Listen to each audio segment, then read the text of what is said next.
General Asim Munir ने army chief बनने के बाद इस चीज का ऐलान कर दिया है कि अब बाजवा डॉक्ट्राइन जो है वो नहीं चलेगी, बल्कि अब अदारा चलेगा और अदारे की फलाह या बेहतरी के लिए जो काम होंगे वो किए जाएंगे। और दूसरी तरफ जो है वो इमरान खान अचानक रात गए जमान पाक से गायब होके किसी और जगह पहुंच गए हैं। बिस्मिल्लाहिर्रहमानिर्रहीम, अस्सलाम वालेकुम। अपने फेसबुक और यूट्यूब चैनल के साथ मैं हूँ रिज़ीन रमज़ान। सबसे पहले आपको अपने इस चैनल पर खुशामदीद कहूँगा।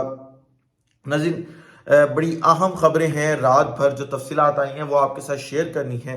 पहली खबर जनरल फैज़ हमीद के हवाले से है, क्योंकि कल रात एक इंटरव्यू दिया है परवेज़ इलाही ने और उन्होंने उस इंटरव्यू में बड़े होशरबा इंकशाफात किए हैं, जिनमें से एक ये भी था कि उन्हें जो उस्मान बुज़दार थे उनके हवाले से किसने बताया। यानी उस्मान बुज़दार एक सूबे के वजीर आला बनने थे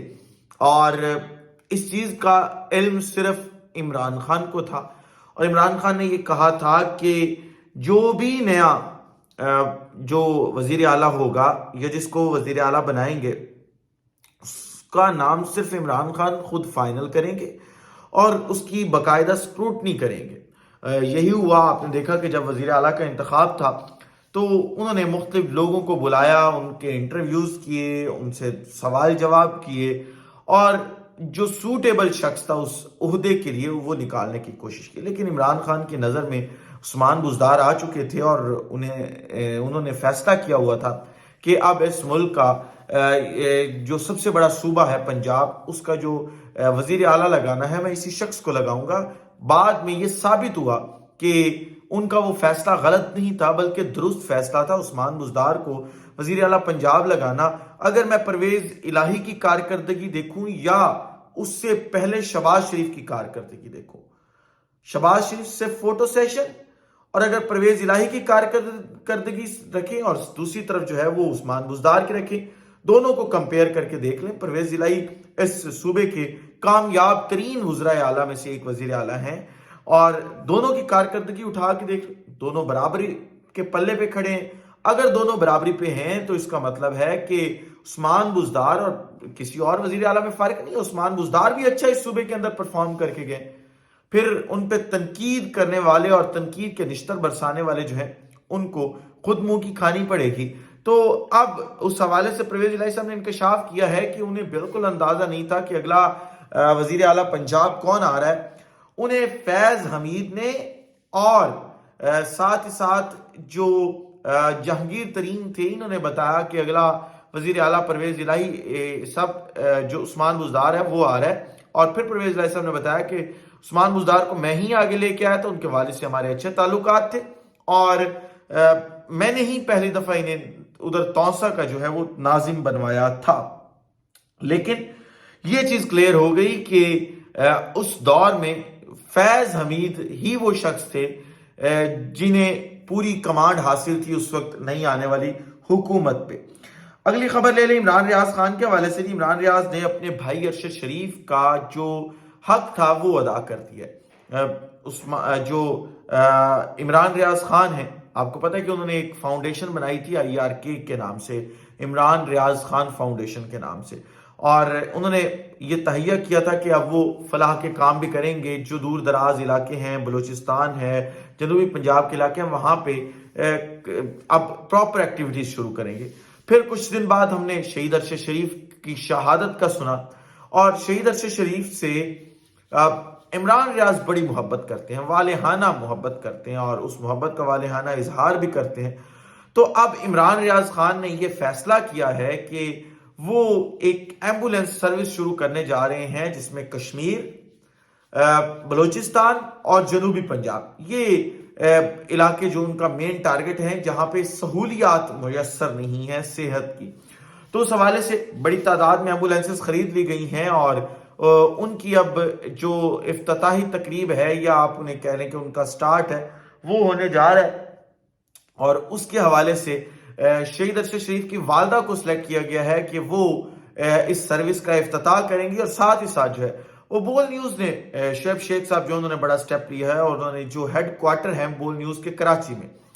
وہاں پہ ایک یادگار تعمیر کروا دی ہے ارشد شریف کے حوالے سے کہ اور ان کا کہنا یہ تھا اس یادگار کی تعمیر کروانے پہ کہ ہم رہیں نہ رہیں یہ یادگار ہمیشہ ارشد شریف شہید کی یاد دلاتی رہے گی اور اس کا جو اوپننگ ہے وہ بھی ارشد شریف شہید کی والدہ ہی کریں گی۔ اب ایک اور خبر لے لیں اور وہ عمران خان کے حوالے سے۔ عمران خان کے حوالے سے رات خبریں آ رہی تھی کہ وہ زمان پاک سے اچانک جو ہے وہ کہیں چلے گئے ہیں، تو وہ خبر اب کھل کے سامنے آ گئی ہے اور عمران خان کہیں اور نہیں بلکہ شوکت خانم گئے تھے زمان پاک سے نکل کے، اور شوکت خانم جانے کا ان کا جو مقصد تھا وہ یہ تھا کہ وہ وہاں پہ جائیں اور اپنا جو چیک اپ ہے وہ کروائیں، اس کے علاوہ کوئی مقصد نہیں تھا۔ صرف جو میڈیا ہے وہ سنسنی پھیلانے کے لیے ایسی خبریں پھیلاتا ہے اور بڑی بڑی باتیں کرتا ہے، لیکن اب ان کا روٹین چیک اپ ہے تو وہ آتے جاتے رہیں گے، اور رات گئے وہ بالکل گئے تھے لیکن وہ اپنے چیک اپ کے لیے گئے تھے، شوکت خانم کہیں اور نہیں گئے تھے۔ آخری خبر لے لیں، نئے آرمی چیف کے حوالے سے انہوں نے دبنگ اعلان کر دیا اور انہوں نے کہا جی باجوہ پالیسی نہیں چلے گی۔ آپ ذرا یہ دیکھیں کہ نیا آنے والا جو آرمی چیف ہوتا ہے وہ ہم نے پہلے جو ٹرینڈ دیکھا وہ سیاسی قیادت سے ملتا ہے، آگے پیچھے ملاقاتیں ہوتی ہیں، لیکن یہ آرمی چیف آئے تو انہوں نے اپنا جو سٹانس تھا وہ کلیئر کر دیا اور انہوں نے کہا کہ جی پہلے جو کچھ ہوتا رہا وہ ہوتا رہا، اب چیزیں وہ نہیں چلیں گی، اب چیزیں چینج ہوں گی۔ اور چینج کس طریقے سے چیزیں ہوں گی کہ سب سے پہلے وہ گئے ایل او سی کا دورہ کرنے، وہاں پہ جوانوں کے ساتھ انہوں نے وقت گزارا اور ان سے خطاب بھی کیا۔ ایک انڈیکیٹر انہوں نے دیا کہ جی فوج میرا پہلا جو ترجیح ہے وہ یہ۔ پھر اس کے بعد انہوں نے کیا کہا، انہوں نے کہ کشمیر کاز کے اوپر آ جاتے ہیں۔ انہوں نے کہا جی کشمیر کاز جو ہے اس کو ہم آگے لے کے چلیں گے، ہم معیشت پہ بات نہیں کریں گے، ہم سیاسی پارٹیز پہ بات نہیں کریں گے، ہم بات کریں گے کشمیر کاز کے اوپر، کہ ہم افواج پاکستان ہیں اور ہم نے اپنی ڈیوٹی سر انجام دینی ہے تو کشمیر کاز کے اوپر بات کرتے ہیں، یو این کے اندر جاتے ہیں کشمیر کاز کے اوپر۔ جو مقبوضہ کشمیر ہے جہاں پہ بھارتی افواج نے قبضہ کیا ہوا ہے اس وقت، اور جو اس کی ایک پوزیشن تھی وہ چینج کی ہے اس حکومت نے جو مودی کی تھی، تو اس کے اوپر بات کرتے ہیں، اس کے اوپر جتنا پروٹیسٹ ہو سکتا ہے کرتے ہیں اور کوشش کرتے ہیں کہ اس کو جو ہے وہ چھڑوایا جائے اس ایریے کو، اور اس کی جو سابقہ حیثیت ہے اس کو برقرار کیا جائے، دوبارہ یعنی ریسٹور کیا جائے۔ تو جو اقدامات اس وقت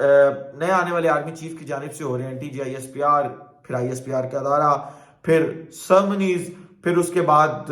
اچانک سے دورے کرنا اور افواج پاکستان کے فوجیوں کے ساتھ وقت گزارنا، اور یہ تمام چیز تو لگ یہی رہا ہے کہ اب جو باجوہ ڈاکٹرائن جسے کہا جاتا تھا یا وہ تمام میٹر تھا، اس کو جو ہے وہ گڈ بائی کہہ کر ایک نئے دور کا آغاز کرنے جا رہے ہیں عاصم منیر صاحب۔ اور اس خبر کو بریک کیا ہے جی صابر شاکر صاحب نے اپنے ٹویٹ کے اندر، اور اگر ہم ان چیزوں کا بغور مطالعہ بھی کریں تو ہمیں ان کی خبر سچ ہوتی ہوئی دکھائی دیتی ہے۔ اس وقت سے مجھے اجازت دیجیے، اپنا خیال رکھیے، اپنے ارد گرد کے لوگوں کا خیال رکھیے، وطن عزیز پاکستان کا خیال رکھیے، اس وطن عزیز پاکستان کو اور آپ تمام لوگوں کا اللہ حامی و ناصر ہو۔ پاکستان زندہ باد۔